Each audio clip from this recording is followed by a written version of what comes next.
Ça tourne en boucle comme BFM, t'existes plus comme REM. Tout est en grève comme RER, ça capte partout comme France Inter. Faut pas croire tout ce qu'on dit à la télévision. Merci YouTube pour la liberté d'expression. C'est la vérité absolue, c'est de l'info et de l'actu. Si t'as un doute sur le contenu, check les sources ou le nombre de vues. C'est la vérité absolue, c'est de l'info et de l'actu. Si t'as un doute sur le contenu, check les sources ou le nombre de vues. Calme-toi Dimitri, la force tranquille, ça tape dans le mille. De midi à minuit, dégomme les mensonges comme des quilles. Depuis qu'il y a des séances publiques, je veux plus au cirque mais à l'hémicycle. Scandale politique et médiatique, pour rien rater il faut que tu cliques. Mec c'est Rémi, le meilleur du pire en ligne de mire. Aucun parti pris, que des avis bien réfléchis. J'ai encore bourré comme un Polac, donc je pensais voir Laurent Ournac. Je crois que je suis toujours à côté de la plaque, mais en politique c'est qui est le crack. Ouais je sais qui est le crack. Juste milieu. Je crois que c'est qui est le crack. Ça lit des kilomètres de presse pour faire un résumé express. Ça charbonne comme un chinois avec la qualité d'un bavarois. On sera en retraite après notre mort, on sera bouffé par l'inflation. Dans le doute je vais voter Voldemort pour les prochaines élections. Passe de la country à la drill sans transition. C'est pas une bonne idée de me confier cette mission. Si t'aimes pas, dégoûte pas les autres. C'est pas moi qui le dis, moi je suis le roi des pauvres. Pour réfléchir, j'ai qu'un euro, non, moi je tomberai pas dans la fraude. Je le prononce Mittel, comme Angela Merkel. Désolé, je fais ce que je peux, je trouve ma répartie chez Lidl. Des enquêtes exceptionnelles, pas de langue de bois et de l'humour. La revue c'est juste mensuel, les vidéos c'est juste tous les jours. Ouais, c'est juste tous les jours. Juste milieu. Regarde ça tous les jours. Juste milieu. Désolé pour mon manque de répartie. Je sais même pas ce que je débite. C'est dur la géopolitique. Ou un peu comme ma République. Ma République, non? C'est dur la République quand même, non? Ouais? Non? Ah non, c'est mou, non? Ouais, les mecs se font chier, on dirait un peu. Ouais, c'est un peu mou. Enfin, ça dépend dans quel pays. Ouais. J'y connais pas grand chose, moi. Et c'est quoi une démocratie déjà?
Ça tourne en boucle comme BFM, t'existes plus comme REM. Tout est en grève comme RER, ça capte partout comme France Inter. Faut pas croire tout ce qu'on dit à la télévision. Merci YouTube pour la liberté d'expression. C'est la vérité absolue, c'est de l'info et de l'actu. Si t'as un doute sur le contenu, check les sources ou le nombre de vues. C'est la vérité absolue, c'est de l'info et de l'actu. Si t'as un doute sur le contenu, check les sources ou le nombre de vues. Calme-toi Dimitri, la force tranquille, ça tape dans le mille. De midi à minuit, dégomme les mensonges comme des quilles. Depuis qu'il y a des séances publiques, je veux plus au cirque mais à l'hémicycle. Scandale politique et médiatique, pour rien rater il faut que tu cliques. mec c'est Rémi, le meilleur du pire en ligne de mire. Aucun parti pris, que des avis bien réfléchis. J'ai encore bourré comme un Polac, donc je pensais voir Laurent Ournac. Je crois que je suis toujours à côté de la plaque, mais en politique c'est qui est le crack. Ouais, je sais qui est le crack. Juste milieu.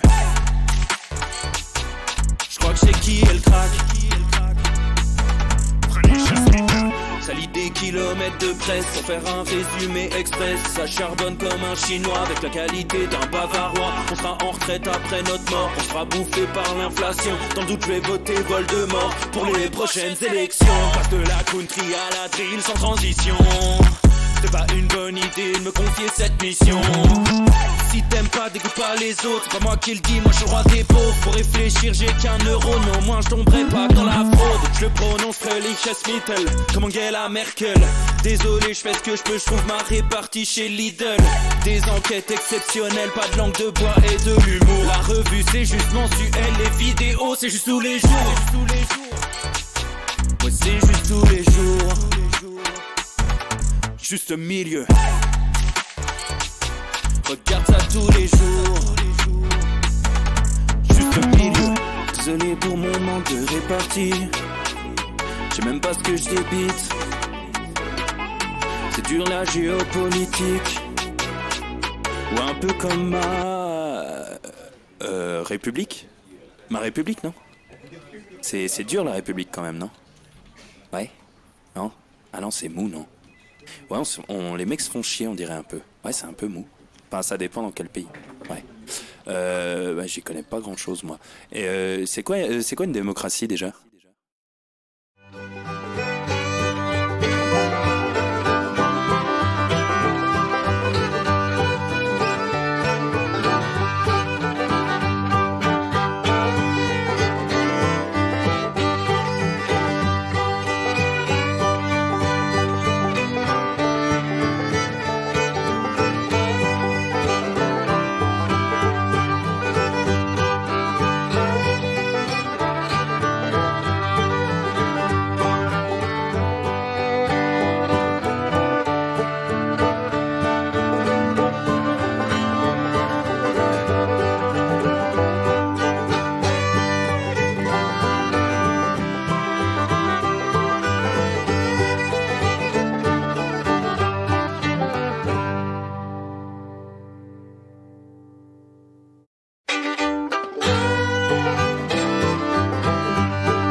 Ça tourne en boucle comme BFM, t'existes plus comme REM. Tout est en grève comme RER, ça capte partout comme France Inter.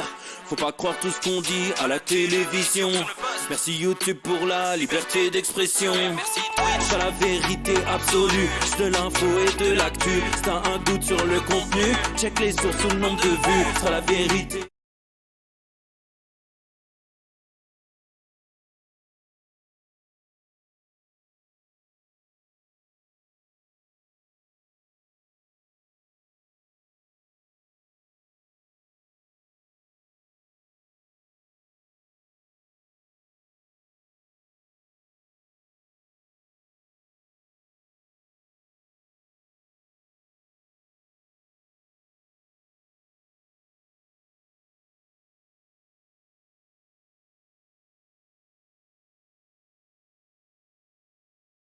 Ouais, vous m'entendez là? Bah ouais, ouais, vous m'entendez? Ouais, bah oui. J'avais pas activé le micro.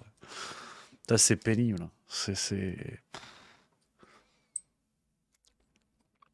fou, hein? Non, mais tu vois, j'étais plein gars, je fais une introduction, c'est peut-être l'une des meilleures que j'ai jamais faites. Pas de micro, pas de son. Ah, c'est une catastrophe. Franchement, Je me fatigue. Non, non, mais vous, ça vous fait marrer, mais c'est usant, hein. Toute la vie, c'est usant. C'est ça tout le temps, tout le temps. Et j'aimerais faire exprès, tu vois, qu'on puisse me dire, ah, t'es con, toujours la même blague. Non, non, non. Ah, c'est... Il y a un handicap, il y a un handicap. Bon, bah voilà, tu commences les matchs, t'as moins un but, hein. Et c'est con, parce que je vous disais, voilà, j'étais grassement sur TikTok en attendant l'heure. Déjà, j'ai raté l'heure, et en plus, j'avais même pas le son. Et puis bon, on va y aller tout de suite sur l'info.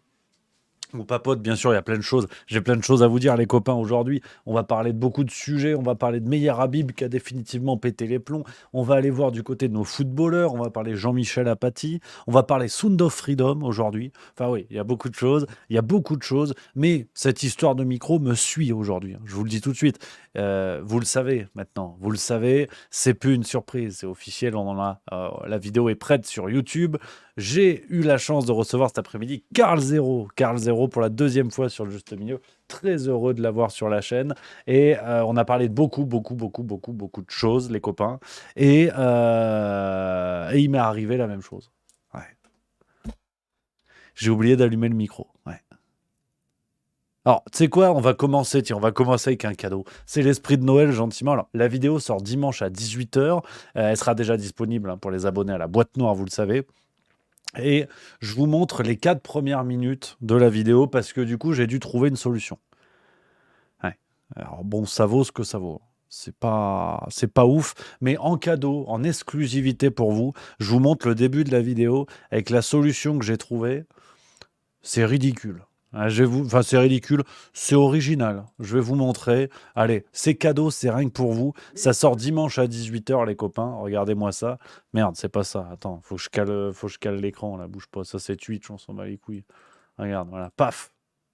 Bonjour, bonjour et bienvenue pour cette nouvelle vidéo. Alors là, en l'occurrence, je suis tout seul, hein. Il n'y a pas encore le Karl Zero parce que c'est le sujet de la vidéo, hein. Ça discute avec Karl Zero. Maintenant, petite précision, hein, vous le savez, votre serviteur, c'est pas tête en l'air. À ce niveau-là, c'est Louis XVI en fin de carrière. Si tu veux. On est vraiment sur une tête qui va chatouiller les pieds de Thomas Pesquet. J'ai oublié de démarrer le micro sur les 4 premières minutes de l'interview. Ouais, j'étais là, j'étais content, j'étais dans le rendez-vous, sauf que vous allez le voir, on ne m'entend pas. Alors vous allez le voir, oui et non. Je vais essayer un truc quand même, parce que chers spectateurs, vous nous faites l'honneur d'être là. Je vais essayer un truc pour vous garantir le confort de visionnage. Je vais essayer un doublage sur ce que j'ai dit, parce que je n'ai pas parlé pendant 3 heures, donc ça doit le faire. Mais bon, ça va être façon la classe américaine. Donc le doublage va être incertain. Au pire, c'est cocasse. Au mieux, c'est bien fait, mais au moins, voilà, vous serez à l'aise et ça évite des coupes. On entend très bien Karl Zero, ne vous inquiétez surtout pas, mais voilà, petite précision d'ordre technique. J'espère que vous ne m'en voudrez pas. En même temps, vous connaissez le bonhomme. Bonne vidéo, les amis. Taisez-vous. Mais cet homme est ahurissant. Porte-parole du gouvernement. Que vous venez de faire, c'est super. Messieurs, dames, bonjour et bienvenue sur Juste Milieu pour un nouvel épisode de Ça discute avec un personnage que vous connaissez tous évidemment, c'est Karl Zero. Avant toute forme de discussion, cher Karl, comment vas-tu ? Écoute, ça va, je suis content de te voir, tu sais que je t'apprécie beaucoup, je suis ta chaîne et je suis un de tes fans. Bon, alors là, en l'occurrence, on va faire une version Director's Cut. Je suis très heureux d'entendre cela. J'allais partir sur une question et Karl Zero va me couper pour continuer sur ce propos. Est-ce que je peux t'interrompre pour te dire pourquoi je t'aime beaucoup? Parce que dans Juste Milieu, il y a Juste Milieu. Et on va être amené à en parler là par rapport à l'actualité de Sound of Freedom, etc. J'ai l'impression que c'est plus la droite ou l'extrême droite qui soutient Sound of Freedom et ça m'agace un peu. Et toi, tu es dans le juste milieu, donc je suis content. Alors là, j'essaie de partir dans une grande réflexion sociologique, hein, qui voudrait défendre l'idée que effectivement la censure soit passée à gauche, hein, malgré l'existence, par exemple, de la pensée Charlie ou autre, et désormais la liberté d'expression semble être à droite. Ça vaut ce que ça vaut comme réflexion. Très étrange. Voilà les amis, la solution que j'ai trouvée pour cette interview. Bon, ça dure 4 minutes en vrai, c'est pénible, mais ça dure juste 4 minutes. Après, le micro remarche parce que je me suis rendu compte que c'était pas la bonne source. Enfin, non, mais voilà. Et ce qui est fou, c'est que les gens sont contents de venir sur Juste Mieux. Moi, j'en suis plus que ravi, mais tu te dis, allez sur des chaînes sérieuses, quoi, parce que... Non, c'est... Ah, le doublage est lamentable, hein. Sincèrement, on dirait, tu vois, un film X, t'entends... Mais c'est le générique de fin, tu dis merde. T'as vu, j'ai pas dit de gros mots. Et on note, parce que c'est quand même une chose qui m'est reprochée de temps en temps. On note qu'on a l'idée, hein, mais On sait pas. Non, non, non, ouais, je fais tout ce que je peux pour vous, les copains, et c'est vrai que... Ah, c'est compliqué, hein. C'est compliqué. Et donc, avec Karl Zero, non, je suis particulièrement ravi et je vois le message dans le chat de Franco-Arménien qui dit après Toxin, après Bistro Liberté, qu'allons-nous découvrir avec Karl Zero? Et effectivement, c'est souvent quand il y a le nouveau numéro de l'envers des affaires qui sort, Karl Zero qui va sur plusieurs médias pour parler de différents sujets. J'ai essayé de regarder tout ce qu'il avait fait déjà pour partir sur d'autres thématiques. Donc voilà, pour différencier aussi les interviews, parce que c'est vrai qu'on a souvent les mêmes personnalités. Donc c'est bien d'essayer de proposer d'autres questions. Et là, vraiment, on est parti sur d'autres thématiques. On a parlé des jeans, on a parlé de la sorcellerie. Alors les jeans, voilà, vous pouvez faire les blagues sur le pantalon ou la boisson. Mais là, c'est vraiment les jeans dans on va dire, dans l'aspect mystique lié à l'islam. On est revenu sur l'affaire Lola. En lien avec l'affaire Loana dont on n'a pas beaucoup parlé. Voilà, j'ai vraiment varié les sujets pour aller sur des choses différentes. Donc, voilà, les copains, rendez-vous dimanche à 18h, les amis, pour cette nouvelle vidéo. Et j'étais tout content, vraiment très heureux de recevoir Karl Zero. Ça fait plaisir. Ça fait plaisir, voilà. Et puis, vous savez que c'est quelqu'un dont j'admire le boulot. Et voilà, toujours heureux sur Juste Milieu de pouvoir avoir des personnalités de ce genre, bien évidemment. Stealth 5 qui résume très bien la situation dans le chat.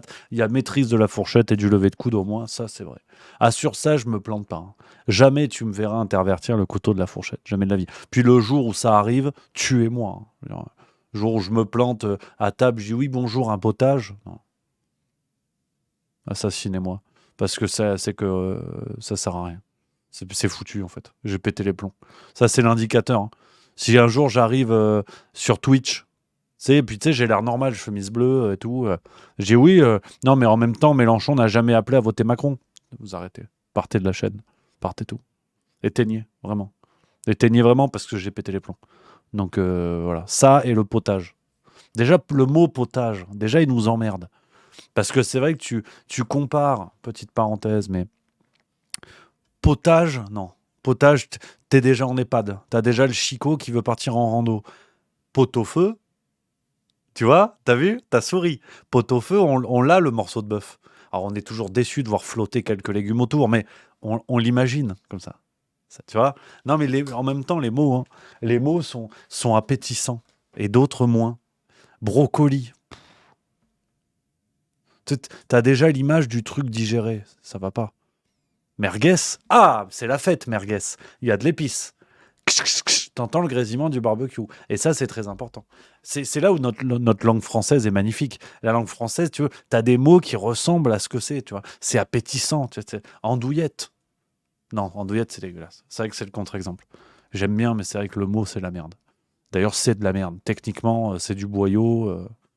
C'est ça, en fait.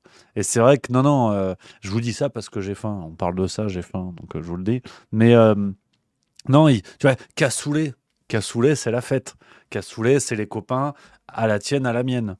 Magret de canard. Tu vois, écoute, magret de canard. La sonorité, elle est stylée.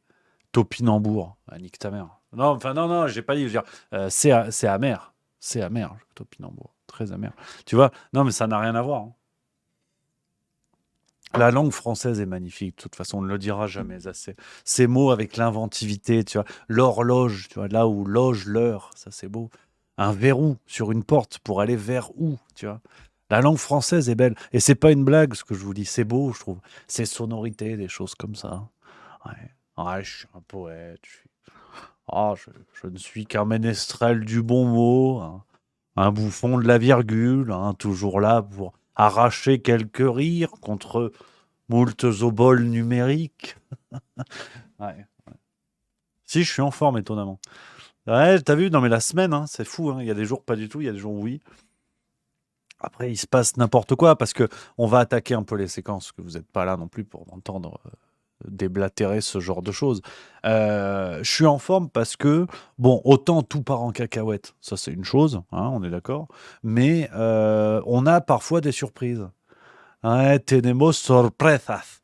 On a des surprises parce que Jean-Michel Apathy, alors c'est pas prend la défense, mais en tout cas est beaucoup plus mesuré que concernant Dieudonné et Soral. Sur le côté 2 poids 2 mesures. C'est pas qui prend la défense, faut pas déconner non plus. Mais regardez cette séquence sur LCI, c'était il y a quelques jours.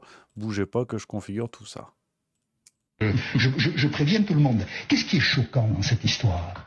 Ce sont les valeurs telles que les défendent ou ne les défendent pas la société française. C'est un de mes dadas, je l'ai déjà dit. Ces deux personnes qui ont été condamnées pour des propos racistes, antisémites, ne sont plus jamais invitées dans les médias. Il s'agit d'Alain Soral et de Dieudonné. Ça fait 15 ans qu'ils ne sont plus invités dans aucun média. Les deux personnes qui suivent, qui ont été condamnées, Éric Zemmour pour la première fois en 2010, injure à caractère racial, 2 fois ensuite, dont une fois injure à caractère religieux, qui a été condamné en première instance récemment. C'est un appel donc il n'est pas encore condamné, pour avoir dit à Absatoussi que son prénom était une insulte pour la France, et que sa mère aurait mieux fait de l'appeler Corinne. Bon. Et Geoffroy Lejeune, dont je rappelais le pédigré, ces gens-là sont promus dans la presse. Le racisme à caractère antisémite vous fait quitter la presse de manière définitive. Le racisme à caractère anti-musulman ou anti-islam vous assure des promotions dans la presse. On vous donne des émissions, on vous donne des tribunes et on vous confie la direction d'un journal. Pour moi, la conclusion est simple. C'est ça la France. Anti-musulman, vous dites? Zemmour, 3 fois condamné. Non, je parlais de Geoffroy Lejeune. Oh ben, Geoffroy Lejeune, c'est anti je sais pas quoi, enfin. Bon, anti ce que vous voulez, c'est raciste, quoi. C'est la justice qui l'a dit, hein. 2022, octobre 2022, jugement définitif sur le dossier Obono, insulte publique à caractère raciste. Voilà. Ouais, bon, c'est vrai, bonne nouvelle, faut relativiser, parce que c'est vrai que on comprend pas, hein, on comprend pas trop. Mais il y a quand même ce côté deux poids, deux mesures qui est souligné. Ça devient tellement grossier, si vous voulez, que Jean-Michel Apathy se rend à l'évidence. C'est ça, en fait. C'est ça le bon côté de ce que je voulais vous dire. C'est n'importe quoi, mais Jean-Michel Apathy nous le dit, quoi. Voilà, bon. C'est la vie, hein. C'est la vie. Et puis, pendant ce temps, j'aimerais quand même avoir une pensée pour les joueurs de l'équipe de France de foot. Je ne sais pas si vous avez vu passer cette vidéo. C'est sorti aujourd'hui, sauf erreur. Oui, c'est sur le compte Twitter de Gabriel Attal. Donc déjà, c'est officiel. Dans le cadre de la campagne de harcèlement, hein, qu'il porte avec Brigitte Macron. C'est nerveux. J'ai toujours un neurone, ce qui fait un de plus. Bon, ça c'est toujours un petit peu emmerdant. Mais ils ont une campagne de harcèlement et t'as les joueurs de l'équipe de foot qu'on met un petit mot. C'est normal parce que c'est à destination des jeunes. Autant ceux qui portent politiquement le projet me débectent, autant la lutte contre le harcèlement, en tout cas, en premier lieu, est plus que prioritaire, bien évidemment, ça c'est clair. Maintenant, le problème, c'est que ce soit transformé en agenda politique, alors que c'est une réalité qui existe bien avant Emmanuel Macron, et qu'ils s'en rendent compte aujourd'hui en faisant une grande politique nationale, en faisant mine de se saisir du problème. Et je parle même pas des soupçons sur Gabriel Attal qui aurait été lui-même le harceleur. À la limite, je vous parle de choses dont on est certain. Et en l'occurrence, là, vous avez des politiciens qui utilisent la question du harcèlement pour en faire un sujet national. Or, il y a toujours eu du harcèlement dans les écoles. Ça s'est accéléré ces dernières années, et notamment sous le mandat Macron. C'est comme la baisse du niveau des élèves en 4e. Qu'on ne fasse pas croire aux gens que l'on découvre ces problèmes en 2023. Voilà, que ce soit dit. Donc, c'est cet aspect communicationnel qui m'emmerde. Et donc là, ils sont allés chercher les joueurs de l'équipe de France de foot. Alors, c'est vrai que il faut rappeler qu'un joueur de foot, à partir du moment où il n'a pas été frôlé par une mouche au niveau du tibia, il est très mauvais acteur. Parce qu'il est joueur de foot. C'est pas son métier. Après, s'il faut faire des roulades, là, tu peux jouer le César.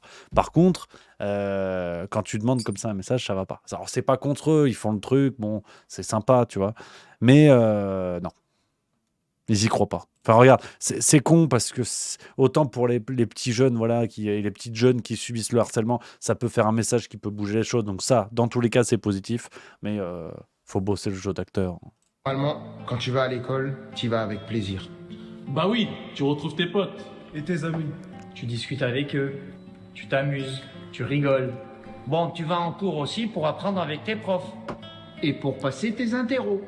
En tout cas, tu ne vas pas à l'école pour être malheureux. C'est clair, tu ne vas pas à l'école pour qu'on se moque de toi. Pour te faire insulter. te faire frapper. Tu ne vas pas à l'école pour te sentir seul, triste. Il y a les réseaux sociaux aussi. Franchement, c'est pas mieux.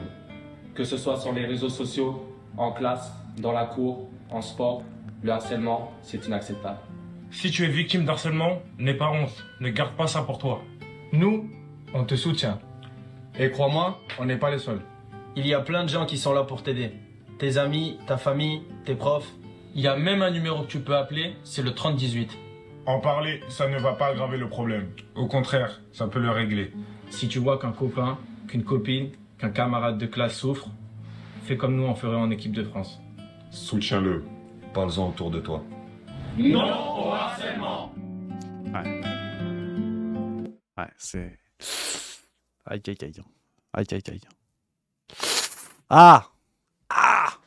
Alors, je l'ai dit, hein, je peux comprendre, c'est pas leur taf, hein, j'en conviens. Hein, mais ils auraient dû sélectionner ceux qui étaient à l'aise. Tu vois, Griezmann, il a l'air pas trop mal. Mbappé, il a l'habitude, tu dis bon, hein, allez, venez, parce que les autres, c'est pas méchant, mais... Enfin, puis bon, à un moment donné, merde, quand même, t'as des conseillers en com dans le secteur. Déjà, quand tu fous Brigitte Macron, bon, qui parle de harcèlement, tu veux faire une campagne contre les feux de forêt, tu demandes pas à Jeanne d'Arc, si tu veux. C'est pas qu'elle est directement responsable, mais tout ce qui est briquet, allume-feu, c'est sa partie, tu vois. Donc, ouais, faut améliorer le truc. Faut améliorer le truc. Voilà, je cite un Catoun 97 412 qui nous dit « Je suis pas convaincu ». Ben, ma Catoun, pareil. Je suis pas convaincu non plus parce que... Enfin, ma Catoun ou mon Catoun, parce qu'en vérité, j'en sais rien. Mais ouais, non, je suis pas convaincu du dossier, là. C'est pas fou, hein. C'est pas foufou, tu vois. Puis après, là encore, peut-être que je vais sodomiser quelques mouches au passage, mais cette logique communicationnelle comme ça, je suis quand même pas à l'aise. Je suis quand même pas à l'aise avec ça. Vous savez, on va chercher des influenceurs, des prescripteurs, comme on disait avant, parce qu'en vérité, en termes de marketing, il y a 10 ans, j'ai appris à l'école la notion de prescripteur. Aujourd'hui, influenceur, bon, à la limite, le mot veut dire ce qu'il veut dire, mais bon, bref, on va dire influenceur. En temps de Covid, on avait eu la même chose. On allait chercher des sportifs, des starlets, des machins pour dire vaccinez-vous. Un jour, il faudra d'ailleurs faire la transparence sur l'argent qui a été versé dans ces campagnes-là. Mais bon, quand on voit le traitement du fonds Marianne, on se doute bien que la seringue, on va pas l'avoir dans le bras. Et je suis vraiment pas à l'aise avec cette logique de communication, cette logique communicationnelle quand il s'agit de sujets aussi graves, de sujets sociétaux aussi importants, si vous voulez. Et surtout pour le Covid, enfin non, en fait pour les deux, parce que pour le Covid, c'est déjà une impression que j'avais. Je ne sais pas si vous êtes d'accord avec ça, les amis, hein, parce que vous allez chercher, si vous voulez, des starlets qui n'ont rien à voir avec la choucroute, et le côté prescription commerciale se voit beaucoup trop dans ce genre de contexte. Que vous alliez chercher des figures d'autorité comme des médecins. Bon, il y aurait conflit d'intérêts, mais tu vois, par exemple, à Michel Simès, qui est un présentateur TV, qui est médecin au départ, certes, mais des figures comme ça d'autorité qui ont à la fois la crédibilité sanitaire, si on reste sur l'exemple du Covid, et la crédibilité populaire d'être des présentateurs de téloche. Il y a une cohérence, tu vois. Pourquoi pas? Tu vas chercher Jamy de C'est pas sorcier, tu vois. Ok, mais tu vas chercher un footballeur. Tu vois juste qu'on est purement dans l'influence. On est purement dans l'influence parce qu'au fond, Mbappé, le vaccin, voilà. Et donc, la logique d'influence, si vous voulez, d'influencer les jeunes à travers ces gens-là, elle est claire, elle est assumée par le gouvernement. Et je trouve ça extrêmement gênant. Et là, c'est la même chose, quoi. C'est pas du tout contre les personnes qui font ça. Peut-être qu'ils prennent un peu de pognon, peut-être machin, y a pas de problème. Et peut-être qu'eux-mêmes sont contents et convaincus de faire ça. Ok, tu vois. Mais franchement... Je trouve que tu as une logique commerciale derrière, une logique d'influence qui est beaucoup trop visible pour des sujets aussi graves. Et ça me chagrine. Je le dis. Non, mais je le dis. Parce qu'à un moment donné, voilà, hein, il faut réussir à mettre les pieds dans le plat. Voilà. Hein, et puis surtout avoir de la mémoire. Ça, c'est très important. Pour ça, je vous parle du Covid et dans les émissions, j'essaie de recouper avec d'autres événements parce que la mémoire... ça peut être une denrée rare. Et c'est Pascal Praud qui en a fait l'expérience sur Europe 1 il y a quelques jours. Séquence lunaire, où ça va faire appel à l'attentat d'Annecy. Vous allez comprendre, je vous en dis pas plus. Sommet de mauvaise foi. Donnez-moi de le dire comme ça, mais il n'y a pas de problème, il n'y a pas de catholiques qui tuent aujourd'hui sur le sol de France au nom de leur religion. Ça n'existe pas. Attendez. Il n'y a pas longtemps, il y avait un attentat, c'était fait par un catholique à Annecy. Je suis désolé. Ah, on a oublié. Mais non, c'était le... Si. Bah non. Si. Bah non. Mais non. À Annecy, c'était qui? C'était un catholique. Mais non. Mais non, il n'y a pas mais non. Internet, elle existe, on l'a vu. Écoutez, je vous assure, on va pas revenir là-dessus, mais peu importe. Si, ne me dites pas, il n'y a pas. Mais enfin, vous savez très bien que c'est un Syrien qui... Vous savez très bien que c'est un Syrien qui essaie sans doute... C'est un chrétien, vous avez dit. Un chrétien. Mais enfin, je veux pas... J'allais dire Syrien, moi, j'ai dit Syrien, mais je parle... C'est un chrétien. Et voilà, hein, à deux doigts de nous expliquer que tout ça n'était que de la com. Ouais. Ah, c'est ce qu'on appelle un malaise. Je remercie dans le chat. Je remercie 20K91 parce que là, on est chez les fidèles des plus fidèles. Mais 20K91 qui dit oh la transition Rémi, c'était beau. Ouais, parce que vous n'avez pas noté. Mais t'as vu, il y avait comme ça là, c'est venu. J'ai tordu mon discours. Tac, la fluidité, la séquence est arrivée. Non, mais parce que c'est bien de vous foutre de la gueule quand il n'y a pas de son, mais. J'aimerais bien un petit peu de reconnaissance. Un jeu d'acteur aussi. Ouais, là, ça travaille le spectacle. Hein. T'as vu, je peux te faire des émotions. Regarde. La peur, j'ai voté Macron. Le plaisir, j'ai voté Macron et je suis vieux. Ouais, t'as vu, c'est impressionnant. Hein. Ah, c'est la tristesse. Alors ça, c'est la tristesse d'un électeur LFI quand il se rend compte qu'il s'est fait avoir avec la NUPES. Voilà. Alors après, c'est fin, hein, les types de jeux, c'est le showbiz. Hein, je veux dire, là, je suis en train d'atteindre des niveaux. Je sais même pas pourquoi je vous parle, en fait. Honnêtement, là, je fais ça, je fais le bouffon, mais je suis déjà super. Très, très haut, là, déjà. Très, très, très haut. Non, mais je vous le dis. Hein. Je vous le dis tout de suite. Hein. Mais c'est vrai que ceci dit, si on est sérieux 3 minutes,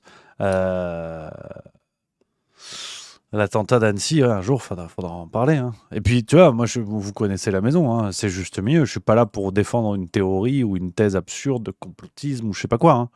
Moi, j'aimerais juste qu'on s'y intéresse pour savoir si les gens vont bien, en fait. Les gens qui étaient à l'hôpital, les bébés, le monsieur de 70 baloches qui a pris une balle perdue. Moi, je m'intéresse à la santé des citoyens, si tu veux.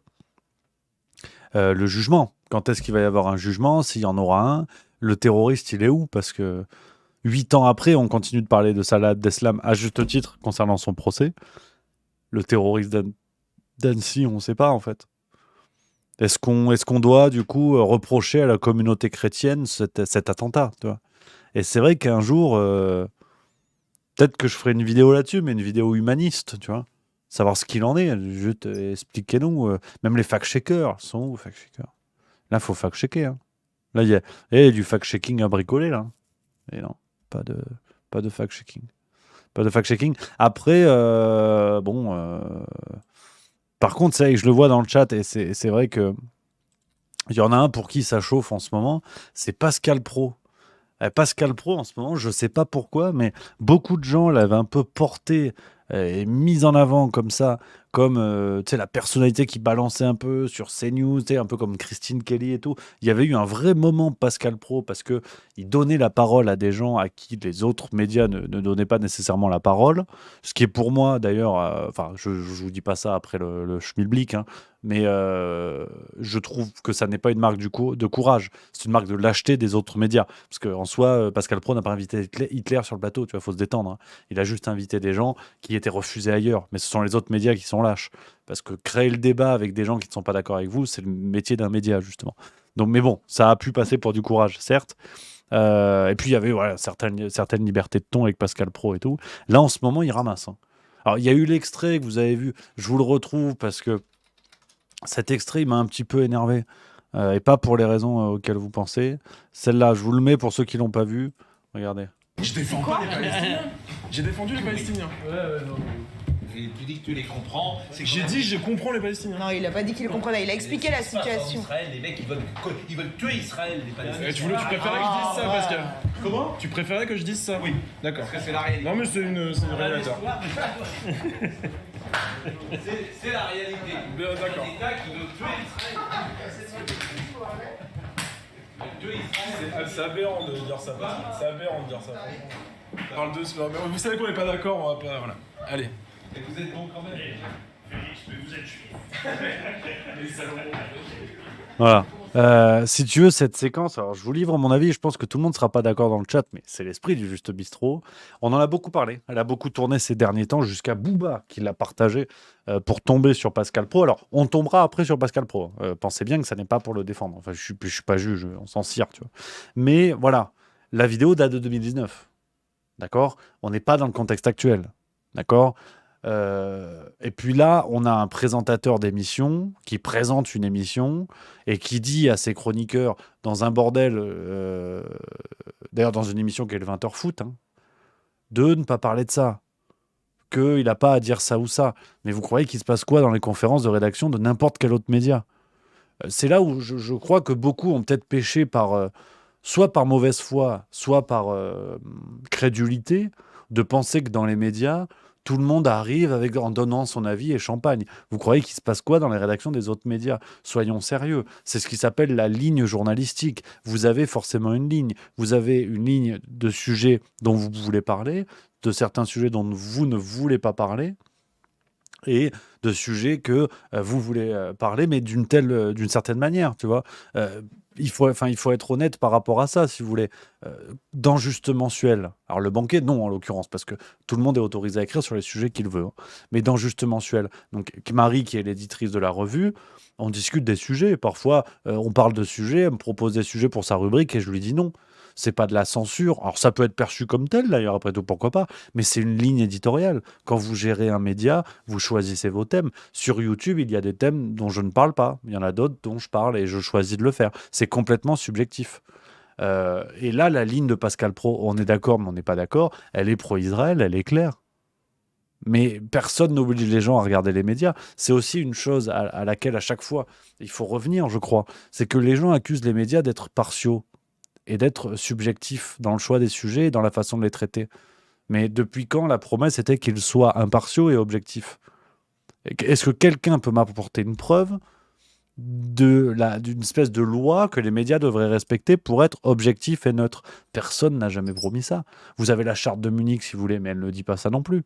Donc, qu'un média soit biaisé et défende des lignes idéologiques, c'est le jeu. Quand vous regardez Idriss Aberkan, ou Greg Tabibian, ou Alexis Poulain, ou je ne sais qui, chacun a sa ligne.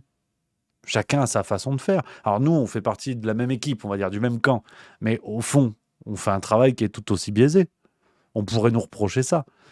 Après, il y a la limite. Alors, on vient de se faire raider la gueule. Merci à Notizzi. Salut aux amis de Notizzi. J'espère que tu vas bien. J'espère que vous allez bien. Plus ils arrivent, ils sont 69. Ça promet une belle soirée. Salut les amis. Donc, on était sur la question de l'impartialité des médias, pour ceux qui nous rejoignent.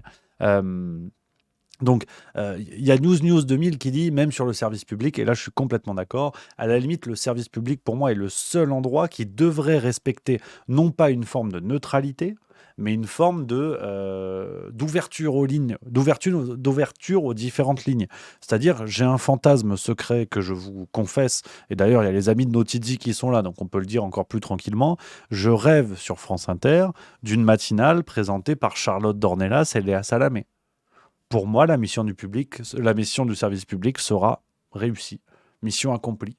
Alors aujourd'hui, c'est plus mission impossible.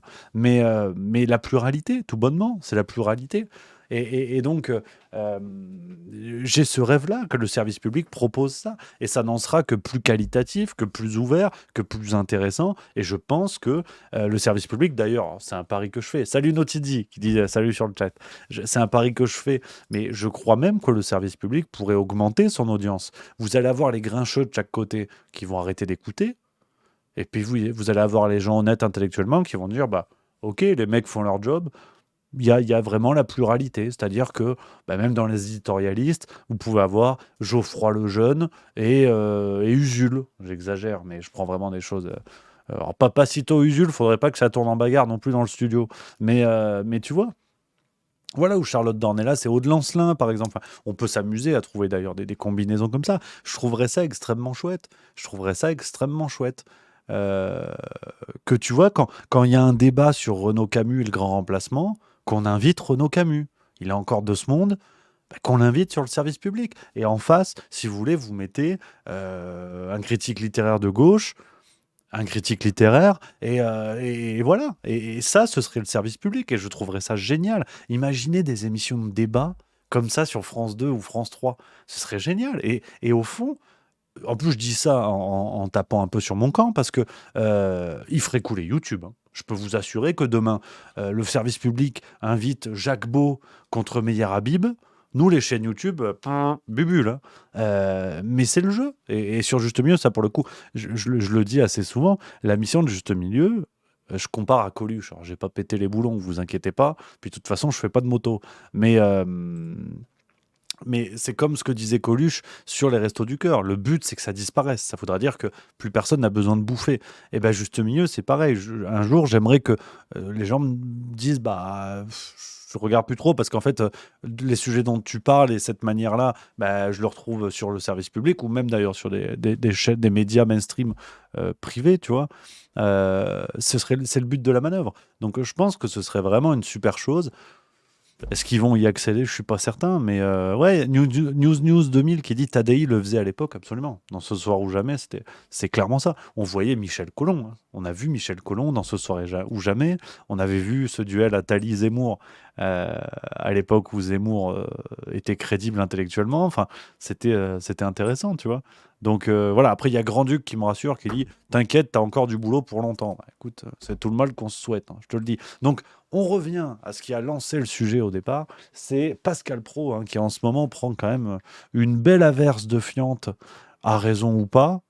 Personnellement, je vais vous dire à raison. Alors là, je suis subjectif, tu vois, comme quoi le juste milieu, il faut le quitter de temps en temps, parce qu'il nous a offert cette séquence face à De Villepin, Pascal Praud, et il s'est fait renvoyer dans ses buts pour un mec qui est quand même au départ commentateur de football. C'est une belle ironie. Choqué effectivement les uns les autres. Vous n'avez pas dit un mot des otages. Non, vous n'avez pas dit un mot, monsieur Pascal Praud. C'est vous qui faites les questions, c'est vous l'intervieweur. Vous n'avez pas dit un mot des otages. Ne renvoyez pas la balle. Vous savez, la logique ne consiste... dites pas ça. Ne dites la pas logique... ça. C'est-à-dire que c'est dans... Mais si, non. mais si, vous m'avez posé des questions. Non, mais... Est-ce que vous m'avez posé des questions sur les otages?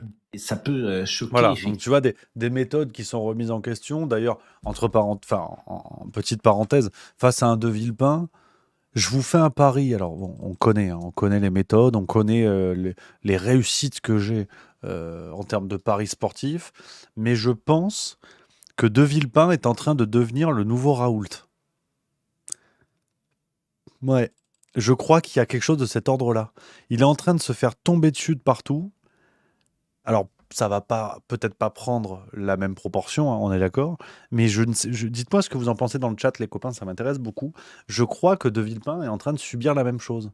C'est-à-dire, il arrive avec une position différente, à une époque de complète unanimité, et il se fait déchirer, alors que même par ceux qui le louaient encore hier, enfin c'est une expression, concernant son fameux discours en 2002 sur la guerre en Irak, tu vois. Donc il y a un renversement complet de quelqu'un qui certes avait des petites affaires au cul, bon, on discute, on aime ou pas, il y a les liens avec le Qatar, tout comme on parlait de certains liens de Raoult avec, et de l'IHU Méditerranée. Et comme ça, les gros dossiers, les petits dossiers ressortent, englobent le bonhomme, et du coup, tout le monde le déchire, tu vois. Tout le monde le déchire parce qu'il vient surtout contredire l'unanimité qui tente de s'installer.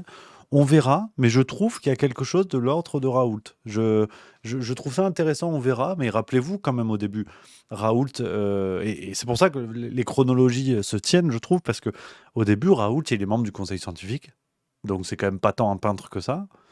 Après, il quitte le conseil, les médias en parlent un petit peu. Macron se rend à Marseille, lui rend visite à l'IHU Méditerranée, sous l'action d'ailleurs de Sabrina Agresti-Roubache, qui a depuis intégré le gouvernement. Donc on a une pro-Raoult au gouvernement, d'une certaine manière. Donc Macron va à Marseille, et après vous avez vraiment la machinerie médiatique qui se met en place, et ça dégage. Au moment où Raoult commence à marquer ses différences. Villepin, vous avez cette première interview face à Pauline de Malherbe sur BFM, il y a environ 2 semaines et demie, où il commence à poser ces éléments de langage qui lui sont propres, mais qui sont déjà en contradiction avec l'unanimité. Ça commence à chatouiller. Vous avez une Apolline de Malherbe qui nage complet, façon Laure Manodou dans son interview. Et puis il revient dans les médias, et puis il revient, avec un discours qui est carré, voire répétitif, mais en tout cas cohérent. Et là, aujourd'hui, il se fait tomber dessus comme ça, mais de manière très rapide. Et donc, je vous parie l'apéro que d'ici 10 jours, on aura des articles sur De Villepin qui vont aller lui chercher des poux sur le fait qu'en 1984, il soit parti d'un bistrot sans payer sa bière. On va avoir des trucs du genre. Si on a l'accusation complotiste, là par contre, vous abonnez tous au banquet en guise d'admiration du grand gourou que je suis. Mais je pense qu'on va avoir un truc de cet ordre-là. On verra les copains. Je ne sais pas si ça vous semble cohérent, mais je fais le petit pari. Je fais le petit pari, les amis. Je regarde un petit peu dans le chat ce que vous en dites, les copains. Daddy Wolf Concept qui dit « Mais De Villepin est très malin, c'est un diplomate de formation. Avant qu'il puisse l'avoir en débat, il est solide le monsieur. Il y a pas un journaliste qui pourrait le prendre à revers vu la médiocrité du niveau. Exemple, Malherbe à l'Ouest, pro qui se fait ouvrir. Je suis complètement d'accord avec toi. La Fave 72, n'est-ce pas un concept organisé de mettre en avant les personnages qui disent la vérité pour ensuite les dézinguer? Bonjour Rémi, salut à toi. Effectivement, je trouve que ça pourrait être pensé comme tel en tout cas. Ça pourrait être pensé comme tel. Midge, qui corrige et qui a tout à fait raison. C'est pas l'unanimité, qui dit pas l'unanimité, Rémi, les lignes éditoriales. Je suis d'accord avec toi. Tu as très bonne correction. Ah, putain. Là, c'est du haut vol. Là, je vous le dis, juste bistrot, on pas se foutre de notre gueule. C'est pas déconnant, nous dit Bayard 92. 20K 91, mais il est beaucoup invité quand même. Est-ce qu'ils vont refaire le coup des costards? Raoult l'était de fou au départ, rappelez-vous. Rappelez-vous. Alors, Philanthrope, t'as décidé de m'énerver en ce moment. Je te taquine. Apolline de Malherbe, c'est la Jim Carrey de l'info. J'aime beaucoup trop Jim Carrey pour lui faire cette comparaison. Mais oui, je vois ce que tu veux dire sur l'aspect humoriste. À voir un petit peu les copains. Et Joffov qui dit tu vas parler de l'affaire Berko versus Youssef Indy. Alors comment ça? Parce que Youssef Indy, j'en entends de plus en plus parler. J'ai regardé son interview chez Éric Morillo et j'ai trouvé ça très chouette et ça me donne très envie d'inviter le monsieur. Mais je veux d'abord m'intéresser à son travail parce que pas inviter pour inviter. Quand j'invite des gens par respect, je veux connaître leur boulot et m'y intéresser le plus possible. Mais oui, ça me plairait beaucoup. Mais pourquoi pas? Oui, Philanthrope qui nous disait pour les grimaces, Jim Carrey. Effectivement, oui, sur cet angle-là, je suis d'accord avec toi, c'est juste. On continue dans quelques séquences que je voulais vous montrer, les amis. Avec celle-là, je sais plus quoi vous dire sur le monsieur. Mais Meyer Habib, toujours plus détendu. C'est dingue parce qu'on parlait de machinerie médiatique. Là encore, vous avez des têtes médiatiques qu'on nous impose, on ne sait pas pourquoi. Et les mecs sont en roue libre. Quand bien même leur ligne idéologique est la bonne ou pas la bonne, c'est pas le débat. Mais Meyer Habib, c'était aujourd'hui, regardez, hallucinant. Un colon, on peut pas dire un mot. Un juif ne peut pas être un colon judé. Un juif, Jésus est né à Nazareth, il était juif. Okay. Ça fait 2000 ans que les juifs sont chez eux. Ok, monsieur. Et ce sont les autres qui sont aujourd'hui colons en Judée, en Samarie, en Eretz Israël. Voilà. Donc déjà, il n'y a plus de colons israéliens. C'est fini. En fait, c'est l'inverse. Là, c'est un concept qu'on... Alors, je veux bien que le contexte soit extrêmement compliqué, mais de là à dire que les Palestiniens sont les colons, là, ça devient chaud. Ça devient chaud, surtout que le mec persiste, alors qu'il s'est fait rentrer dedans. Il y a quelques jours sur LCI, je vous ai retrouvé cette séquence. Regardez, ça dure 2 minutes, où quelqu'un lui explique que c'est n'importe quoi, en fait. Regarde. Prêt à donner tout quasiment, y compris le monde du temple ou une partie du monde du temple pour signer les accords de paix. Pourquoi Israël, à ce moment-là, qui veut la paix à tout prix, a-t-il mis 465 000 colons dans Cisjordanie, que vous avez appelé encore, comme d'ailleurs Arnaud Clasfer hier, la Judée-Samarie. Et c'est pas la Judée-Samarie, c'est la Cisjordanie. Et c'est une terre palestinienne reconnue par le droit international. Ça, c'est les colonies, c'est des implantations juives. Le droit international. Si vous me laissez répondre, on va poser une question. Est-ce que vous pouvez imaginer que la ville de Hebron, que la ville de Bethel, qui sont le berceau du peuple juif, que Jérusalem, que le peuple juif a pleuré pendant 3000 ans. Deux précisions à ce que vient de dire monsieur. D'abord, il a dit qu'Israël avait signé les accords d'Oslo. Je rappelle tout de même que Yitzhak Rabin, qui a signé les accords d'Oslo, a été assassiné par ceux qui sont au pouvoir aujourd'hui en Israël. Mon Dieu, mais c'est dramatique de dire ça. Il a été assassiné par un extrémiste juif. Par un extrémiste juif qui était kahaniste. Et aujourd'hui, plusieurs ministres du gouvernement israélien sont des kahanistes proclamés. Ça, c'est la première chose. Bien sûr. Si monsieur appelle la Cisjordanie Judée Samarie, puisque la Bible est considérée comme un cadastre, alors allons jusqu'au bout de ce cadastre. La ville d'Ashkelon, qui est maintenant une ville israélienne, était la capitale des Philistins dans la Bible. Faut-il rendre Ashkelon aux Philistins? Je récuse tout à fait le terme de donner. Il s'agit de rendre dans cette affaire, et non pas de donner. Israël a conquis des territoires qui, au regard du droit international, sont des conquêtes illégales. Donc il ne s'agit pas de donner. Vous parlez des colonies ici. Parfaitement impropre. Merci pour le rappel historique. Et vous pensez-vous comme... Voilà, je trouve que vraiment, en plus la phrase de cette dame qui est juste, je trouve ça très intéressant de dire, puisque nous considérons la Bible comme un cadastre, et c'est vraiment ça, on est vraiment dans ce genre de rapport-là. Je trouve ça extraordinaire, vraiment extraordinaire ce qui se passe. Et Meir Habib, voilà, qui continue, qui est de plus en plus présent, à quel titre on ne sait pas vraiment. C'est curieux, je ne sais que vous dire, mais c'est assez zinzin les copains. Cette autre séquence que je voulais vous montrer, aussi une autre avant de parler de Sound of Freedom, les amis, ce lapsus extraordinaire d'Alexis Corbière. Alors, c'est beau, il n'y a pas plus à dire, je crois qu'il n'y a pas plus à dire, je vous le montre, il est cocasse. Moi, je suis pour que continue l'idée de l'unité, du rassemblement. Jean-Marie Le Pen. Oh là, quelle horreur. Jean-Luc Mélenchon, vous alliez dire? Non, allez, j'en arrête. Certains de mes amis... mais arrêtez, là, vous voyez, vous allez me mettre encore plus dans... vous alliez dire quoi, alors? J'allais dire Jean-Luc Mélenchon. Vous m'avez... C'est extraordinaire. Ce lapsus, alors pauvre Corbière, parce que autant il est fait de bonne foi le lapsus, autant entre eux, il le compare à Jean-Marie Le Pen, j'en sais rien. Mais ça m'a fait rire, parce que qu'est-ce qu'on voit comme lapsus en ce moment. On n'en a jamais eu autant. Je pense qu'il y en a beaucoup dans les médias qui sont en pleine confusion mentale et qui s'en sortent plus. Ah non, c'est hallucinant. C'est vraiment hallucinant. Il m'a bien plu, celui-là. En pauvre Corbière, là, je trouve ça assez rigolo. Mais c'est vrai que je ne sais pas si on a des psychanalystes dans le secteur, mais là, il y a de quoi faire. Il y a de quoi faire en ce moment. On continue encore avec 2 petites séquences et un truc un peu rigolo. Je voulais vous montrer qui est sorti à la télé suisse avant de parler de Sound of Freedom. Les copains, avant tout, je me fais un plaisir perso parce que c'est mon émission. Et il y a une vidéo du club de rugby de Clermont avec Christophe Fourios. Et j'adore Christophe Fourios. Donc, j'ai pas vu la vidéo, je vais la regarder. Donc, si vous voulez, vous regardez avec moi. Si vous voulez pas, vous regardez pas. Bonjour à tous, un petit mot pour parler de notre situation. Il y a longtemps qu'on ne s'est pas vu, évidemment, depuis le dernier match de Bayonne où c'était un match solide. Évidemment que certains ont fait le déplacement à Montpellier. C'est aussi pour ça que je veux vous parler et vous solliciter. Donc on a eu enfin ce fameux match à l'extérieur gagné, non pas sans difficulté, mais j'ai trouvé l'équipe... Ah là, c'est une annonce sur le club, ok, je pensais que c'était autre chose. Non, mais bon, je fais jusqu'au la SM au Clermont, c'est l'autre rapport aux choses, quoi, c'est différent. Ouais, c'était juste pour placer une imitation, ouais, voilà. Par contre, maintenant, on va rigoler pour de vrai, les copains, avec ce qui s'est passé à la TV suisse. Vous le savez, Emmanuel Macron était en visite à Berne, puis à Lausanne. Hier, il était à Lausanne, il n'a pas pu y aller malheureusement. Et la TV suisse en a parlé. La télé suisse en a parlé. Je vous dis rien, on en papotera juste après. C'est un sketch qui est passé en direct à la télé suisse. Je vous laisse savourer, les copains.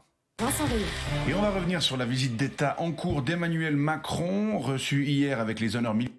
Enfin, radio suisse, mais je crois que c'est aussi diffusé à la télé, cette émission-là en l'occurrence. Militaire par Alain Berset, accompagné par son épouse et le Conseil fédéral incorporé. Le président français passe donc 2 jours en Suisse. Après Berne hier, il sera aujourd'hui à l'Université de Lausanne pour parler d'Europe, puis au CERN. L'occasion de souligner l'amitié des 2 pays et de tenter de les rapprocher d'un point de vue politique, mais surtout économique, puisqu'Emmanuel Macron est accompagné par une importante délégation qui compte de nombreux entrepreneurs français et vous en faites partie. Brice Lacour, bonjour. Bonjour. Vous étiez sur la place fédérale hier après-midi. Oui, j'étais présent devant votre palais confédéral, un endroit tout à fait lugubre, vert cacadois et presque entièrement dépourvu de dorures, devant lequel flottaient les drapeaux de pays que je n'avais jamais vus. Alors, c'est pas les pays, c'est les drapeaux des 26 cantons suisses, l'équivalent de vos départements. Oui, quand le président de la République reçoit Joe Biden, il ne lui montre pas les drapeaux de la Drôme ou du Val d'Oise. Mais bon, passons. Ce n'était qu'un détail de toute façon dans cette organisation mobilisation pour le moins légère, hein, je dois le dire. Légère je sais pas, les autorités suisses ont pourtant mis les petits plats dans les grands. Alors vos plats sont bien modestes, hein, qu'ils soient petits ou Les amis, c'est un sketch. Hein. La team premier degré, on se détend, c'est un sketch. Hein. C'est un sketch qui est passé dans les médias suisses, tout le monde se calme. Hein. D'ailleurs. D'abord cette fanfare pathétique, hein, habillée en treillis, qui a joué la bande originale de Hawaii Police d'État, en attendant l'arrivée du président de la République. C'est vrai qu'on a en plus on a entendu cet air, mais aussi c'est grotesque. Mais aussi Welcome to the Jungle de Guns N' Roses. Ouais. Voilà, la fanfare s'est fait plaisir et ça montre qu'on se prend pas trop au sérieux. Ça, heureusement que le ridicule ne tue pas. Hein. Ensuite, le président de la République est arrivé dans sa magnifique Peugeot. Et là, Alain Mercier, je crois, accompagné par sa femme qui n'avait même pas de sac à main, l'a forcé à serrer la main à une délégation de fonctionnaires grotesques, à peine coiffés. C'était le Conseil fédéral. Oui, c'est notre gouvernement.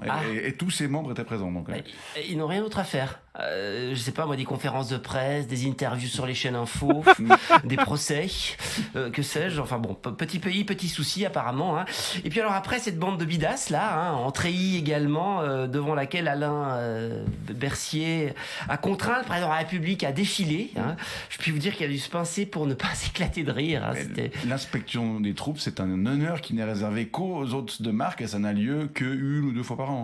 Vous avez une drôle de notion de l'honneur. Et puis il y a eu ces discours dans cette pièce qui ressemble à la salle d'attente d'un cardiologue. La salle n'est pas perdue. Entourée par deux clowns habillés avec une sorte de robe ridicule, rouge et blanche, une sorte de chapeau. C'est les huissiers du palais fédéral. Dans son discours, Alain Bernet est allé jusqu'à citer des auteurs belges de bande dessinée. Non mais on est où là, Astérix? C'est ce qu'a dit Emmanuel Macron en effet, mais vous pourrez lui dire que Goscinny et Uderzo sont français. Bref. Et puis il y a eu cette conférence de presse là, durant laquelle des journalistes suisses ont eu le toupet de poser des questions sur la Suisse au président de la République, qui n'en a évidemment rien à faire. Heureusement, il y avait aussi quelques journalistes français qui ont ensuite pris toute la place pour ne poser que des questions sur la politique française. D'accord. Et enfin, le repas de gala. Oui, avec d'illustres inconnus s'exprimant avec un accent grotesque, hein, comme dans Papa Schultz, et dont on avait l'impression que c'était la première fois qu'ils mettaient un nœud papillon. Et bien alors, tous ces journalistes suisses là, présents en permanence durant la visite, ça m'a beaucoup surpris. Pourquoi? Oui, on parle que de ça aujourd'hui. Tous les médias s'en mêlent dans la presse aujourd'hui. C'est le sujet. Vous êtes vraiment un peuple étrange. Hein. Enfin, un peuple. Pour moi, vous vous résumez à une réunion d'investisseurs potentiels. Hein, il faut dire ça. Mais on parle pas de cette visite en France? Ah mon Dieu non. Mais heureusement, hein. Heureusement que tout le monde s'en fiche. Hein, d'ailleurs, parce que ce serait pas très bon pour l'image du président de la République que ses électeurs le voient dans des situations aussi ridicules. Très bien. Bon, Brice Lacour, entrepreneur français et membre de la délégation française. C'est excellent. Oh, l'arrogance française. Je crois qu'on se rend pas compte de comment on est perçu à l'étranger et à quel point le personnage Macron n'arrange rien. Je vous le dis tout de suite, les copains. Oh putain. Ah, c'est pas mal. Très beau jeu. On en reparlera parce que demain, c'est vendredi détente. Et ça fait plaisir. Ça fait plaisir. Donc, cette séquence, je voulais vous la montrer, les amis, pour se fendre un petit peu la gueule. Et alors, la transition est pas ouf, hein, mais vous savez, c'est pas le genre de la maison. Donc, voilà. Mais Sound of Freedom. Qu'est-ce qui s'est passé? Parce que, et là, on en a parlé avec Karl Zéro cet après-midi, rendez-vous dimanche à 18h évidemment, mais c'est à vous en a parlé. Merde. Là, c'est sérieux. Alors, c'est pas Patrick Cohen, parce qu'il a jugé que le sujet ne lui plaisait pas. C'est Mohamed Bouafsi qui a fait ça. Voilà. Alors, au départ, il était dans l'after-foot, des émissions de foot à la radio. Maintenant, il est dans C'est à vous. Ça, c'est comme ça. Et C'est à vous en a parlé. Il a fait une chronique. Donc, je l'ai pas vu. Je vous promets que c'est vrai, je l'ai pas vu. Je vous montrerai après un article du JDD que je vais vous montrer que j'ai lu, pour le coup. Parce que je devine ce qu'elle dit dans la chronique. Alors, peut-être que je vais me planter et que mon article derrière servira à rien. Mais vous allez comprendre l'enchaînement. Donc, 5 minutes de Sound of Freedom, vu par C'est à vous. Allez, hein, on est tous ensemble. En France, dans votre story, d'un film devenu l'étendard des complotistes. Oui. Voilà, bon, ça commence très très bien. J'allais prendre ma gourde et tu vois, ça va si vite. Enfin, prendre ma gourde, ça n'a rien à voir avec la présentatrice. Sound of Freedom est devenu en quelques semaines un énorme succès aux États-Unis. Produit pour 15 millions d'euros, il en a rapporté 180 millions. Ce film raconte le combat de Tim Ballard, un agent spécial américain qui a vraiment existé et qui a décidé de démanteler presque seul un réseau de pédocriminels en Amérique du Sud. For Homeland Security, you know we can't go off rescuing kids in Colombia. This job tears you to pieces. This is my one chance to put those pieces back together. We're talking about extracting an 11-year-old girl from an army of rebels. Not just her. I'm talking about rescuing hundreds of kids. She could be a block down the road, or she could be in Moscow, Bangkok, LA. Over 2 million children a year. They're being sucked into the deepest recesses of hell. S'il s'agit d'une fiction très librement inspirée de faits réels, le film s'appuie sur la base de données d'Interpol qui recense 14 500 pédocriminels dans le monde et plus de 30 000 victimes. Armelle Bellagog est journaliste pour Le Vrai ou Faux sur France Info. Elle a pu voir le film. Alors, Le Vrai ou Faux, c'est l'équipe de Julien Pain. Donc là, c'est du très haut niveau. Attention, là, c'est le moment où on va avoir la vérité, je vous le dis. C'est pas un film complotiste. Il n'y a pas de mention de la théorie de QAnon qui dit que des élites, notamment démocrates aux États-Unis, s'adonneraient au trafic d'enfants. C'est tout ce qui l'entoure, les personnes qui le soutiennent, les personnes qui le promeuvent et surtout tous les couacs qui ont eu lieu entre la production et la diffusion de ce film 5 ans plus tard, qui ont permis de dire que des élites voulaient empêcher la diffusion de ce film. Des couacs qui ont entraîné que cette fiction est devenue le porte-drapeau de toute une frange complotiste aux États-Unis, longtemps mise au placard par... Je suis désolé de faire des petites coupures, mais t'as une journaliste de Vrai ou Faux, c'est quand même une débunkeuse professionnelle. Alors, Monsieur Boifsi, on respecte les professionnels de la vérité. Elle a dit c'est pas un film complotiste. Mais c'est quand même le film des porte-étendards du complotisme. Alors après, va savoir. Hein. C'est à vous de décider. À Disney, le film a été diffusé par une société spécialisée dans les contenus chrétiens avant d'être mis en lumière par Elon Musk qui a proposé sa diffusion gratuite sur X, ex-Twitter, et surtout par l'ancien président américain Donald Trump. Il a carrément organisé une projection privée dans l'un de ses golfs. À ses côtés, plusieurs convives de la mouvance conspirationniste d'extrême droite américaine QAnon. Regardez face à eux, ils félicitent le réalisateur mexicain du film. Anywhere in the world, so I think maybe becoming the president of Mexico is going to be easy by comparison, right? So I just wanted to thank you all. That was unbelievable acting, and Tim, what a job you did. And in big numbers, massive numbers of young people all over the world. They come from all over the world. They're being stolen. They're being kidnapped. It's a horrible thing. You know, one of the reasons it's so big now, the internet, but the Biden administration's done absolutely nothing to protect these children. Le message du film, c'est de dénoncer la pédocriminalité. Mais les sphères complotistes ont déformé le message initial de cette fiction pour faire croire à un réseau mondial pédocriminel fantasmé, organisé par les plus hautes sphères. L'acteur principal de Sound of Freedom, c'est Jim Caviezel, l'un des membres influents des QAnon. C'est l'homme qui a incarné Jésus dans La Passion du Christ de Mel Gibson. Pendant la promotion du film, il n'a cessé de relayer les pires thèses conspirationnistes. There are leaders that you don't even know about that are controlling this whole world system. What are the three letter agencies doing? They're not doing their job, especially when 85,000 children had crossed the border this last year and disappeared. Where did they disappear to? The whole adrenochrome empire, this is a big deal. It's an elite drug that they've used for many years, and it has some mystical qualities as far as making you look younger. Now I understand what we're up against. Epstein Island isn't the only sex island out there. Alors, est-ce que des phénomènes similaires à Sound of Freedom vont se reproduire de plus en plus dans notre société? Oui, selon l'enseignant à Sciences Po Thomas Huchon, qui évoque un nouveau business du complotisme au micro de Benjamin Delmas. Les thèses complotistes, les choses qui nous semblent complètement dingues, eh bien, elles ont aussi une forme de débouché économique. Les patrons des réseaux sociaux en l'occurrence Elon Musk avec X, l'a très bien compris. Qu'en faisant revenir sur sa plateforme toutes les figures d'extrême droite, et en plus en leur donnant une visibilité, une certification, eh bien en réalité, il allait faire revenir sur Twitter tout un tas d'annonceurs qui souhaitaient parler à ces gens-là. Comme la quantité de gens qui adhèrent à la mentalité complotiste et donc aux théories du complot grossit, le cheptel, entre guillemets, de clients potentiels grossit. Et bien fatalement, vous allez avoir plus d'entrepreneurs. Depuis ce matin, plus de 200 salles en France diffusent le film après des retards liés aux entreprises de distribution qui se battaient pour le distribuer. Les complotistes ont même suggéré que la ministre de la Culture, Rima Abdul-Malak, avait censuré le film, ce qui est complètement faux, faux et faux.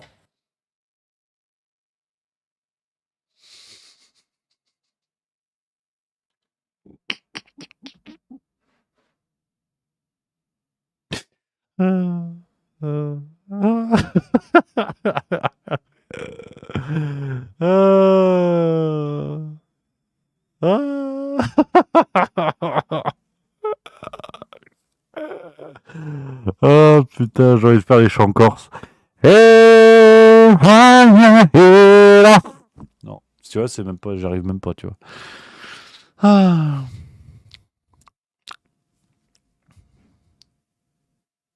Je savoure. Je sais même pas quoi vous dire. Franchement, mais il y a un message qui résume parfaitement ce qui se passe dans ma petite tête. Rémi, tu peux m'expliquer la logique là? Je comprends rien. Je comprends même pas, les copains. Je comprends même pas ce que dit le monsieur. C'est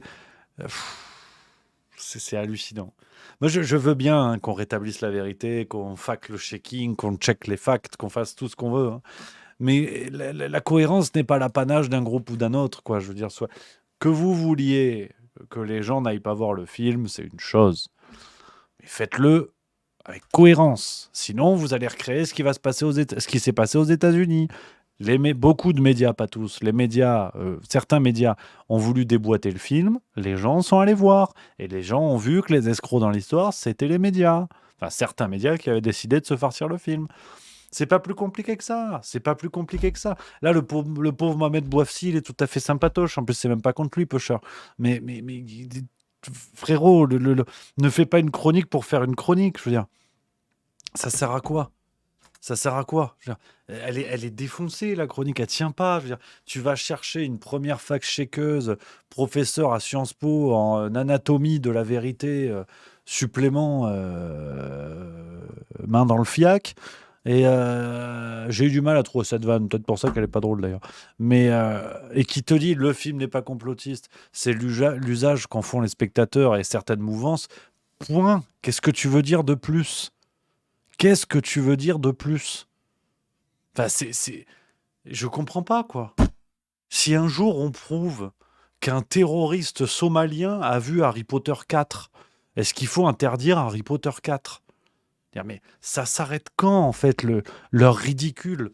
Moi, je veux bien que les camps existent, si tant est qu'il y ait des camps dans l'information avec les complotistes, les pas complotistes, les on sait pas, les machins. D'accord. Mais ayez le mérite de la cohérence intellectuelle. Je veux dire, qu'est-ce que ça veut dire? Est-ce que s'il est prouvé qu'un débile mental a regardé C'est à vous, est-ce que ça devient une émission de débiles mentaux? Ce serait ridicule de dire ça. Et bien là, ils le font. T'as Sound of Freedom. Mais le mec te précise que c'est une fiction. Si tu veux, pour moi, il doit arrêter sa chronique à « c'est une fiction ». Point. Je veux dire, tu vas voir Men in Black. Est-ce que du coup, s'il y a des gens qui vont voir Men in Black et qui pensent que les extraterrestres existent, est-ce qu'il faut les foutre en prison du coup? Parce que Men in Black, et d'ailleurs on nous l'a dit il y a quelques mois, il y a les services secrets américains qui ont dit qu'ils avaient vu des extraterrestres. Donc du coup, Men in Black, pour moi, on est au niveau du réel de Louis la Brocante. Faut arrêter, quoi. Faut arrêter. Franchement, je ne nie pas une seule seconde que ce film soit utilisé à des fins politiques et idéologiques. Je ne le nie pas une seule seconde. Comme des films d'ailleurs de... comment qui s'appelle merde, l'immense acteur de western, Clint Eastwood. Clint Eastwood, quand il fait The Sniper, quand il fait l'autre avec Robert machin là. Merde, ça s'appelle comment? J'avais bien aimé ce truc en plus d'ailleurs. Merde, le film, là, il faut pas tuer la peau de... Qui veut la peau de Robert, je sais pas quoi, là. Ah, j'ai oublié, je suis un con. Le cas Richard Jewell, rien à voir. Le cas Richard Jewell. Les films de Clint Eastwood, politiquement, sont récupérés, si on suit le bon mot, par la droite et l'extrême droite américaine. Bien évidemment. Mais est-ce que c'est la faute de Clint Eastwood? Enfin, peut-être que c'est aussi sa volonté. À la rigueur, ça, on ne le sait pas. Mais on ne peut pas lui mettre comme ça dans le bec. C'est quand même un truc de zinzin. C'est quand même un truc de zinzin. Mais intellectuellement, la chronique du pauvre Mohamed Bouafsi, elle tient pas une seule seconde. Même celle de Patrick Cohen avait le mérite d'être certes de mauvaise foi, mais au moins cohérente. Là, faut arrêter les bêtises. Je veux dire, qu'il y ait des volontés. Tu sais, Jim Caviezel, l'acteur, ben, il a ses idées politiques, évidemment, et elles sont hautement critiquables si on n'est pas d'accord. C'est un mormon. Si on veut, on n'aime pas les mormons. Il n'y a pas de problème. Mais là, tenter de défoncer un film au motif de... Il y a des spectateurs qui sont d'extrême droite et un acteur qui a 9 gosses...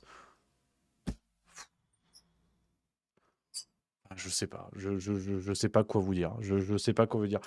Les gens sont quand même bien moins... Enfin, certains médias sont quand même bien moins regardants, alors qu'aujourd'hui, Hollywood nous propose des films qui sont produits et ou réalisés par des gens qui côtoyaient Weinstein et qui ne l'ont jamais condamné, tu vois. Donc, le côté propreté de ceux qui fabriquent une œuvre, hein, il s'agirait d'aller renifler le cul de tout le monde pour savoir que la diarrhée est une denrée fort répandue. Parce que ça va au bout d'un moment.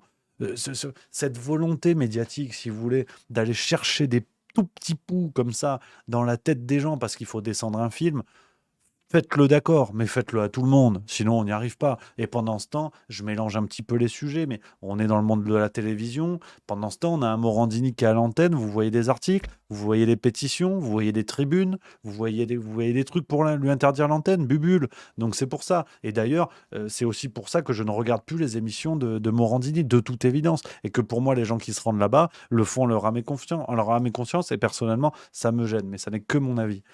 Mais bon... Au bout d'un moment, cette chronique, mais elle est sidérante de bêtises, de mauvaise foi. Et le pire, c'est que ces crétins, parce que c'est crétin, intellectuellement, c'est crétin. Donc, ces crétins, c'est apostrophe. Ces crétins, CES désormais, vont venir chialer dans 2 semaines quand le film va bien marcher. Parce que s'il n'arrive... Enfin, pour l'instant, on est à 200 salles en France. Hein, c'est pas beaucoup. Hein. Carl Zero me le disait tout à l'heure, c'est pas beaucoup. Hein. Parce que, bien sûr, les grosses chaînes de cinéma le refusent, évidemment. Quand il va y avoir ça s'appelle l'effet Streisand. C'est-à-dire, je crois que c'est lié à Barbara Streisand dans les années 60 ou 70, qui voulait déclencher un procès pour des photos volées de sa baraque ou je sais pas quoi. Tout le monde s'en était battu les reins. Et en fait, le déclenchement du procès avait médiatisé l'affaire. Et l'effet Streisand, c'est ça. C'est quand, généralement, une célébrité, en tout cas dans le monde médiatique, quand une personne célèbre veut faire taire une affaire, et qu'en voulant la faire taire, donc en allant devant les tribunaux notamment, ça va contribuer à l'exposer davantage. Pour moi, c'est ce qui va se passer avec Sound of Freedom. C'est-à-dire que c'est un film confidentiel au départ. C'est un film confidentiel. 15 millions de dollars de budget, tu fais même pas une sextape avec Mimimati avec ça. Donc voilà.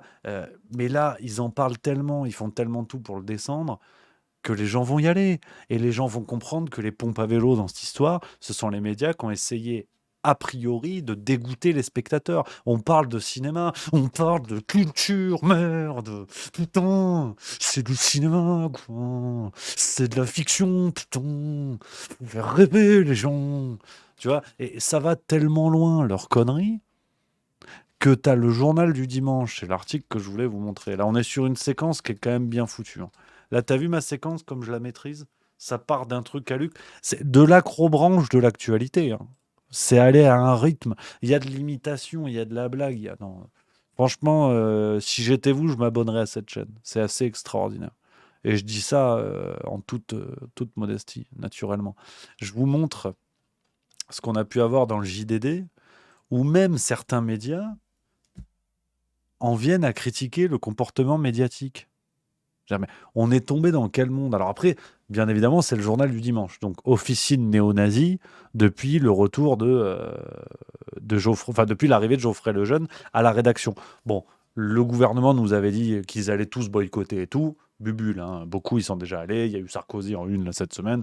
Donc, t'imagines bien que voilà, leurs engagements, leurs condamnations fermes, voilà, hein, ils se les ont rangés. Et là, on a un article quand des médias versent dans le complotisme, alors que le film sort ce mercredi 15 novembre sur les écrans, retour sur une campagne de dénigrement hors norme. Il y a un article, alors, le premier paragraphe résume un petit peu tout ça. Et après, il y a le comportement de ce qu'il y a eu dans les médias français. Attends, où est-ce que j'ai vu ça? C'était assez intéressant d'ailleurs. Nanana, nanana. Mince, quand est-ce qu'il parle du comportement des médias français?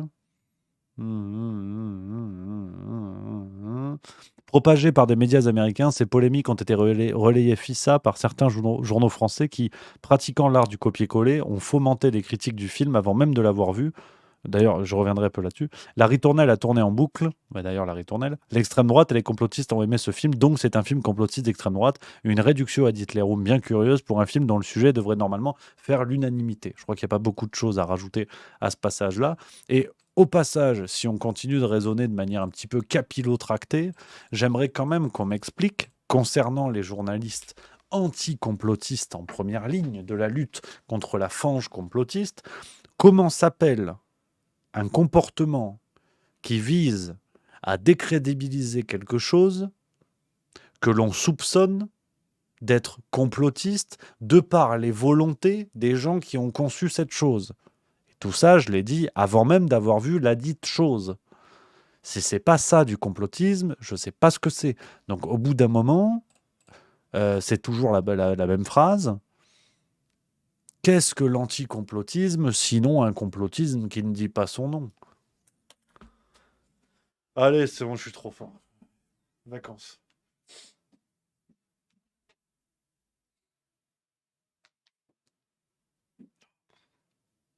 J'ai atteint un niveau, là.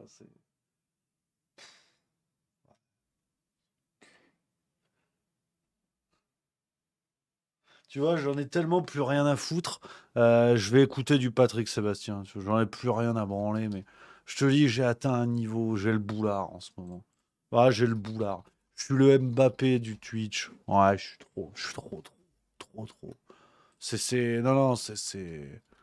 c'est abusé. Franchement, c'est abusé. Ouais, j'en peux plus de jouer le modeste et tout. En fait, tous les soirs, Non, mais non, je n'irai pas au bout, j'ai dit plus de gros mots. Mais si je veux, j'écoute du Patrick Sébastien, c'est tout.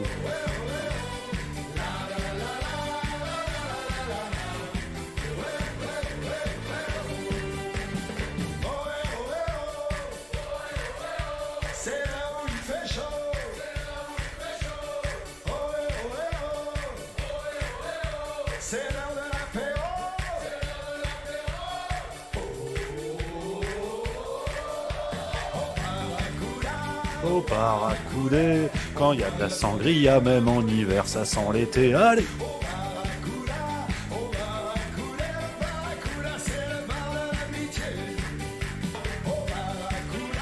Au paracoudé, quand il y a de la sangria, même en hiver, ça sent l'été. Allez!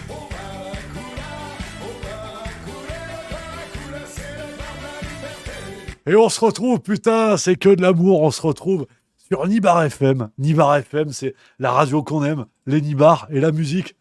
C'est génial. Et on se retrouve aujourd'hui, voilà, on va écouter plein de musique. On va s'écouter l'album de DJ GG, DJ GG avec son nouveau titre, Mets-la-moi dans le fiac, bien évidemment. Gérald Darmanin qui s'est recasé après son poste de ministre de l'Intérieur à une chanson un petit peu autobiographique qui lui rappelle les grandes heures de sa carrière, évidemment. On écoutera également dans moins d'une heure. Dans moins d'une heure également, on écoutera un Chiappa, les Chiappa Sisters avec Touche-moi le fond, Marianne. Excellente chanson également, pareil, qui n'a rien à voir avec toute situation ayant pu arriver dans le réel. Évidemment, voilà, c'est que du plaisir. On se régale aujourd'hui et on va continuer à se faire plaisir, voilà, à s'écouter un truc surprenant, mais plein d'amour. Ouais, ça va être plein d'amour. C'est bien sûr une chanson poétique que j'aime beaucoup, que j'écoute souvent Avant d'aller faire dodo, avant d'aller faire dodo, c'est bien évidemment la Sim Camille, les Chevaliers du Fiel, bien sûr.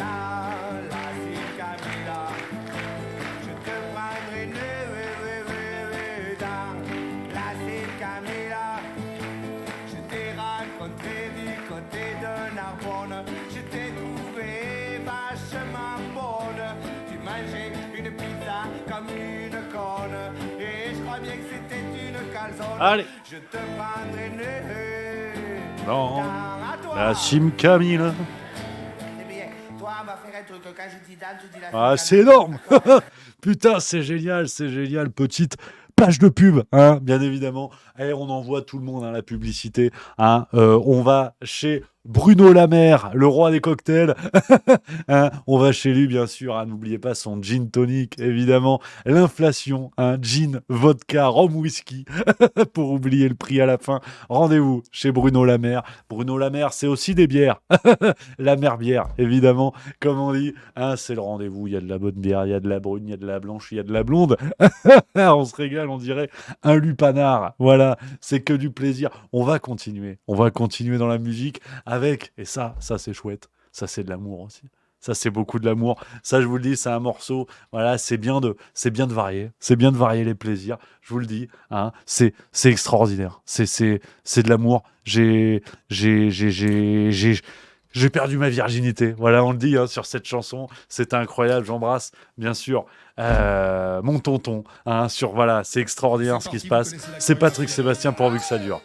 Que ça dure, la belle figure, les fêtes à Bayonne, les soirs sur la Garonne, tant que t'as de l'eau pour laver la belette, t'as pas les carreaux, au moins t'as la fenêtre. Allô?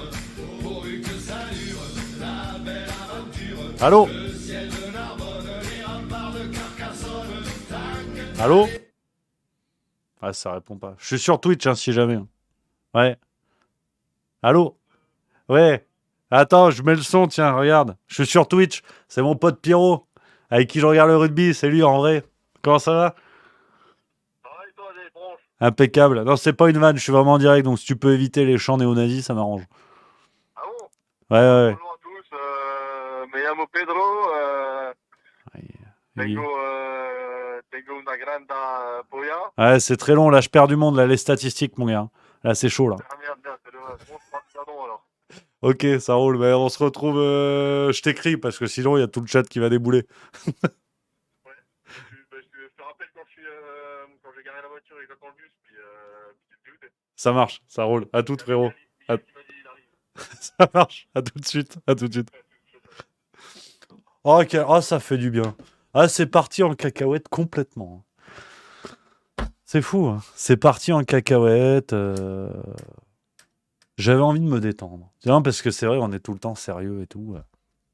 Puis là, tu vois, en plus, ce qui est fou, c'est que je suis obligé de partir parce que c'est l'heure de l'apéro. T'as vu, je suis convoqué, ça rigole pas. Hein. Ça rigole pas. Voilà, les copains. Oh, c'est parti en cacahuète. J'espère que vous ne m'en voulez pas. C'est parti en cacahuète. C'est aussi ça qu'on veut dans le Juste Bistrot. Parfois, ça part en couille. Je peux vous dire que vous n'êtes pas prêts pour le spectacle. Ah, vous n'êtes pas prêts pour le spectacle qui arrive. Ça va être la fête. Mais vraiment, je dis ça sans aucune blague. Je suis un fou furieux de Patrick Sébastien et j'ai envie de faire la fête. Et le spectacle, j'ai envie que ce soit la fête. Et à la fin, je peux dire, ça va partir en chenille dans toutes les salles. Ça va être extraordinaire. J'ai hâte. J'ai hâte de faire ça, les copains. Allez, j'espère que ça vous a fait marrer. C'est le but du jeu. C'est le plus important. Merci d'avoir été là, les copains. Ça fait plaisir, comme d'hab. Vous êtes au top du top, n'oubliez pas. On se retrouve demain. Juste Bistrot, ce sera 17h. Allez, petit scoop, ça reste entre nous. Chut. Demain, interview avec Charles Gave. Voilà, une première sur Juste Milieu. C'est à 15h, donc j'aurai peut-être un petit peu de retard. Donc ce sera 16h45 ou 17h, vous inquiétez pas, on vous préviendra sur les réseaux sociaux, bien évidemment. Je vous embrasse, les copains. Merci d'avoir été là. On se retrouve demain, plein gaz, en pleine forme. Gardez la banane, profitez bien. À demain. Vive la rigolade, vive la France.